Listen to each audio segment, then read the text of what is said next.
السلام علیکم ورحمۃ اللہ تعالی وبرکاتہ۔ اولاد کے لیے آج میں آپ کو سورہ اخلاص کا ایک ایسا بہترین اور پاورفل وظیفہ بتانے والا ہوں۔ سورہ اخلاص ہر مسلمان کی یاد ہوتی ہے، مسلمان نہیں غیر مسلمانوں کی بھی یاد ہوتی ہے۔ سورہ اخلاص کی کیا طاقت ہے، یہ مسلمانوں کے بچوں کو، نوجوانوں کو علم نہیں ہے۔ سورہ اخلاص کو ہم بہت چھوٹی سی سورت سمجھتے ہیں، ہم بہت چھوٹی سے اس کے معنی سمجھتے ہیں، بلکہ سورہ اخلاص بہت بڑی سورت کا نام ہے۔ سورہ اخلاص دیکھنے میں، پڑھنے میں واقعی میں 2.5 لائن کی ہو سکتی ہے، مگر اس کا کام بہت بڑا ہے، اس کا مرتبہ بہت بڑا ہے۔ سورہ اخلاص کا یہ ایسا عمل میں نے آج آپ کے لیے لے کر کے آیا ہوں کہ یہ وہ عمل ہے کہ جس کو کرنے کے بعد بعض میرے پاس ایسی بھی خبریں آئیں کہ ہمارے پاس 10 سال سے، ہمارے پاس 12 سال سے اولاد نہیں تھی، ہم نے یہ سورہ اخلاص کا وظیفہ کیا، اللہ تبارک و تعالیٰ نے ہمیں اولاد سے نواز دیا، ہمیں بیٹا عطا فرما دیا، ہمیں بیٹی عطا فرما دی۔ بہت زیادہ معتبر، بہت زیادہ آزمایا ہوا وظیفہ میں آپ کے سامنے لے کر کے آیا ہوں۔ اگر جو جوڑے ایسے ہیں شادی کے کئی سالوں کے بعد بھی انہیں اللہ تبارک و تعالیٰ نے اولاد نہیں دی ہے، چاہے ان میں سے لڑکا میری یہ ویڈیو دیکھ رہا ہو، چاہے ان میں سے میری کوئی بہن یہ ویڈیو دیکھ رہی ہو، ان سے میں بہت محبت کے ساتھ گزارش کر رہا ہوں کہ وہ ایک مرتبہ اس وظیفے کو اپنی زندگی میں ضرور آزمائیں۔ سورہ اخلاص کا ایک ایسا کامیاب، ایک ایسا مجرب اور بآسان عمل میں آپ کو بتا رہا ہوں۔ کسی سے سورہ مریم پڑھنے کے لیے کہا جائے تو بہت زیادہ بہنوں کے یہ کمنٹ آتے ہیں کہ ہم سے قرآن پڑھنا نہیں آتا، سورہ مریم کی کیسے تلاوت کریں۔ سورہ یاسین کے لیے کہا جائے ہم سے قرآن پاک پڑھنا نہیں آتا، سورہ یاسین کی کیسے تلاوت کریں۔ سورہ رحمان کے لیے کہا جائے قرآن پڑھنا نہیں آتا، کافی وقت لگتا ہے، اتنا وقت بھی نہیں ہمارے پاس، ہم کیسے یہ وظیفے کریں؟ تو آج کیسے یہ وظیفہ کرنے والوں کے لیے میں بہت آسان اور بڑا مجرب عمل لے کر آیا ہوں۔ سورہ اخلاص کے لیے کوئی یہ کمنٹ نہیں کر سکتا کہ ہم سے قرآن پڑھنا نہیں آتا، ہمارے پاس وقت نہیں ہے، ہم سورہ اخلاص کو کیسے پڑھیں۔ سورہ اخلاص بہت چھوٹی سی ایک سورت ہے بظاہر، مگر اس کا کام الحمدللہ بہت بڑا ہے۔ یہ اپنے آپ میں بہت زیادہ طاقت کو ساتھ لیے ہوئے ہے، اسے ایک بار آپ نے ضرور آزمانا ہے، اور انشاءاللہ تعالی دعا کرتا ہوں مولا پروردگار اس صورت کی برکت سے جو دیکھنے والے ہیں، اس ویڈیو کو عمل کرنے والے ہیں، وظیفہ کرنے والے ہیں، مولا تو ان کی خوشیوں میں 4 چاند لگا دے، ان کے گھر میں خوبصورت سا ایک بیٹا عطا فرما دے۔ آپ بھی جب دعائیں کیا کریں تو سب کے لیے دعائیں کیا کریں، جو سب کے لیے دعائیں کرتا ہے اسے اپنے لیے دعائیں کرنے کی ضرورت نہیں پڑتی، اسی لیے جب بھی دعا کرو اپنے لیے بھی کرو اور سب کے لیے دعا کیا کرو۔ اللہ تعالیٰ اس سے بہت زیادہ خوش ہوتا ہے کہ یہ میرا بندہ میرے اور بندوں کا کتنا خیال رکھتا ہے، تو اللہ تعالیٰ ہماری اس ادا کو بہت زیادہ پسند بھی کرتا ہے۔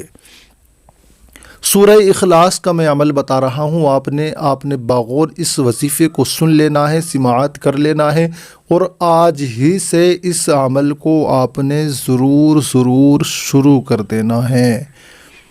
سورہ اخلاص کا وظیفہ میں بیان کروں اس سے پہلے اگر آپ اس چینل پر پہلی مرتبہ تشریف لائے ہیں تو یہ آپ کا اپنا نورانی وظائف ہے، آپ اس کو ضرور سبسکرائب کر لیں، کیونکہ ہم اس پر روزانہ اسی طریقے کے وظائف اپلوڈ کیا کرتے ہیں۔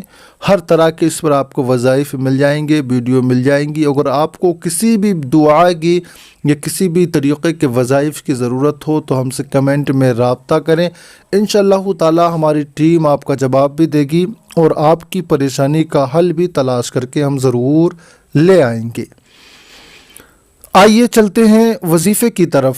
آپ نے وظیفہ کرنا ہے، اور وظیفہ کرنے سے پہلے اپنے دل و دماغ میں اولاد کا تصور ضرور رکھ لینا ہے، کیونکہ سورہ اخلاص کا عمل کئی ساری اور باتوں کے لیے بھی کیا جاتا ہے۔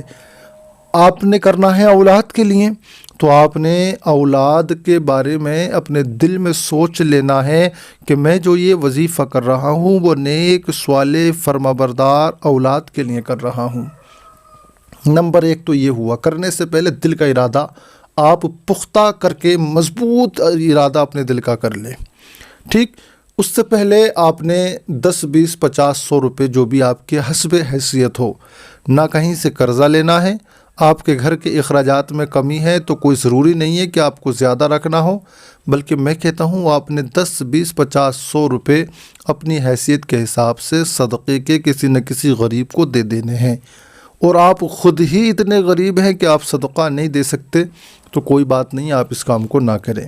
اور اگر آپ چاہتے ہیں کہ یار 10 20 50 100 روپے میں کیا جا رہا ہے، اگر میں 5 روپے بھی دے سکتا ہوں کسی کو، کسی غریب کے بچے کو صدقے کے طور پر، تو آپ ضرور دے دیں، کیونکہ صدقہ میرے آقا کی حدیث پاک ہے، صدقہ بلاؤں کو ٹال دیتا ہے، پریشانیوں کا خاتمہ کرتا ہے۔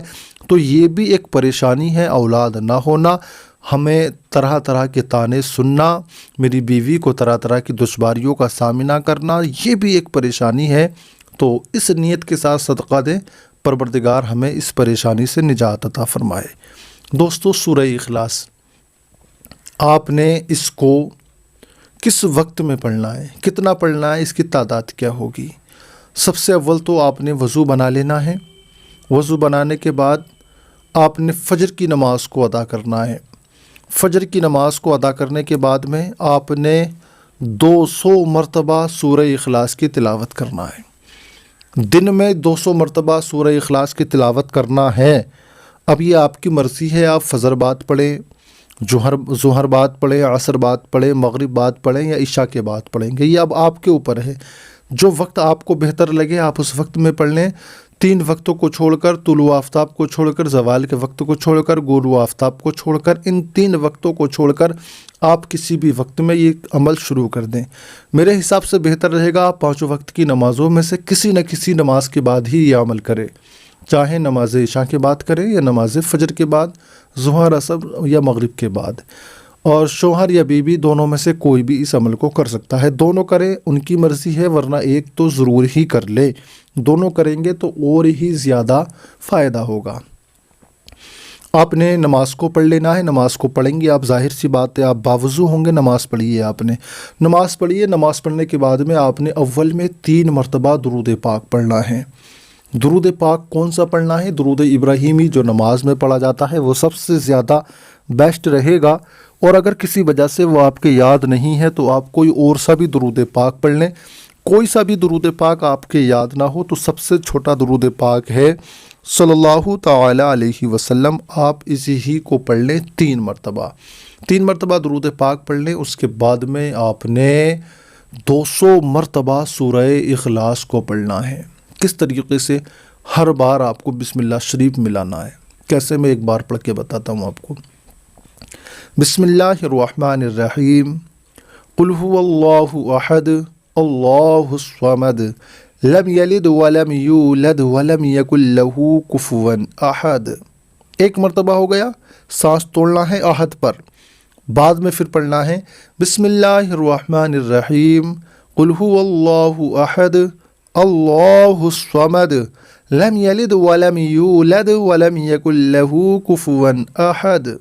اس طریقے سے 2 مرتبہ ہو گیا۔ اسی طریقے سے آپ نے 100 دانوں کی تسبیح آتی ہے، 101 دانوں کی تسبیح آتی ہے، آپ کے پاس 100 دانوں کی تسبیح ہو تو آپ نے 2 تسبیح دن میں کسی بھی وقت میں یہ پڑھ لینا ہے، یعنی 2 بار پڑھ لیں آپ۔ تو ظاہر سی بات ہے 2 بار پڑھیں گے تو اس پر 200 مرتبہ قل شریف کی تلاوت ہو جائے گی، 200 مرتبہ بسم اللہ شریف کی بھی تلاوت ہو جائے گی۔ ہر بار میں آپ کو بسم اللہ پڑھنا ہے۔ آخر میں پھر 3 مرتبہ وہی درود پاک پڑھ لیں جو آپ نے شروع میں پڑھی تھی، جون سی بھی شروع میں پڑھی ہو وہی آخر میں پڑھنا ہے۔ پڑھنے کے بعد میں جب دعا یعنی یہ وظیفہ پورا ہو جائے، آپ اپنے ہاتھوں کو اٹھا کر رب کی بارگاہ میں خوب دل جوئی کے ساتھ التجا کریں، رو رو کر کے دعا کریں۔ رونا نہیں آتا ہو تو رونے جیسی شکل بنا کر کے اللہ کی بارگاہ میں دعا کریں، اداس دل کے ساتھ دل کی لو کو آقائے دو جہاں صلی اللہ تعالیٰ علیہ وسلم کے گنبد سے لگا کر ان کے وسیلے سے اللہ سے خوب رو رو کر کے دعائیں کریں، اولاد کے لیے دعائیں مانگیں، سب بے اولادوں کے لیے دعائیں کریں، اپنے لیے خاص کر کے دعائیں کریں، اللہ کے ولیوں کے وسیلے کے صدقے، پنجتن پاک کے صدقے، قرآن پاک، اور میں نے جو وظیفہ کیا ہے سورہ اخلاص، مولا خاص کر اس کی برکت سے تو مجھے نیک اور صالح اولاد عطا فرما۔ یقین جانیں یہ وظیفہ آپ کریں، 40 دن تک یہ آپ کو وظیفہ کرنا ہے، انشاءاللہ تعالیٰ اس کی برکت سے پروردگار آپ کو اولاد نرینہ عطا فرمائے گا۔